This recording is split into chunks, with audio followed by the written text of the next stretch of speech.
To check in with Ashton Altieri. And Ashton, boy, I tell you, the wind really kicked up late tonight. And the wind is still kicking up in many areas. In fact, as we look over toward the Capitol building, we see the U.S. and state flags still whipping around, but it's not nearly as strong right now as it was just a short time ago. Downtown, our wind gusting to about 32 miles per hour. Broomfield, still pretty gusty there, 41 miles per hour. If you're down on the southwest side of town, Littleton, 31 miles per hour, about the same for Centennial, Lone Tree, and Highlands Ranch tonight. But those numbers are a far cry from where we were earlier. Look at Rocky Flats, 72 miles per hour. Applewood at one point had a wind gust of 70 miles per hour there on the west side of Lakewood, east side of Golden. This was all between about 8 p.m. and 8:30 this evening. Boulder's NCAR Lap, 64 mile per hour gusts, and Broomfield at one point had wind gusts up close to 55 miles per hour. All that wind came from some thunderstorms that originated up near Craig and Steamboat Springs during the late afternoon and early evening hours. We were expecting some of those storms to reach toward Denver. The rain never quite got here. Once the rain hit the Continental Divide, it basically dissolved. All the lightning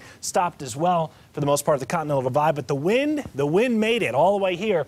And that's why at one point we had a severe thunderstorm warning for almost the entire Denver and Boulder metro area. If your phone was going off with an alert, maybe from the CBS 4 weather app, that's why, because of the wind that those thunderstorms brought to the metro area. Also have some rain now out to the east of Colorado. Thunderstorms will move through Kansas and Nebraska. This is the activity that came through Denver this afternoon, bringing us about 1/10 of an inch of very welcomed rainfall, all because of an upper level low that's been moving through here today and tonight.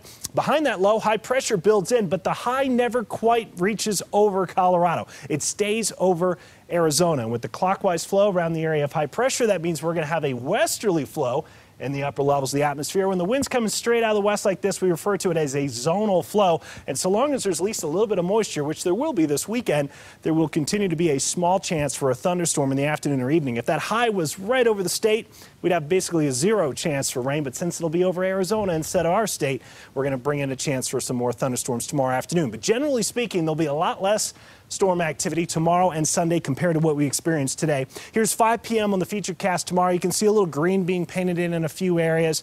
A 20% chance for a late afternoon or evening storm on Saturday. Similar storm chances coming up on Sunday. If you're going to be in the mountains this weekend, 60s and 70s above 9,000 feet for tomorrow. 30% chance for afternoon storms, and plan on a very similar forecast coming up on Sunday. So if you have some mountain activities in the afternoon, you may just have to navigate around a storm or two.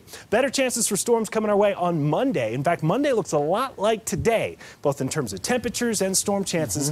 After that, it looks dry for the middle and the end of next week. Dry. Yeah. Thanks.